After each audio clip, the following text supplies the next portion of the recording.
emas yoningda xatar. Xatar bu do'stlar, xatar bu dushmanlar. Ular san bilan pul deb gaplashar. Balki hamma narsa pul bilan o'lchanmas, lekin aqcha bo'lmasa hech kim ham yasholmas. Orzu havas ko'p, yashash yaxshi, yaxshi yashash undan ham yaxshi.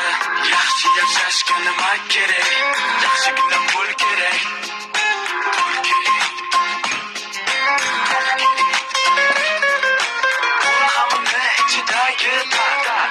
Bu hayot bu haqiqat.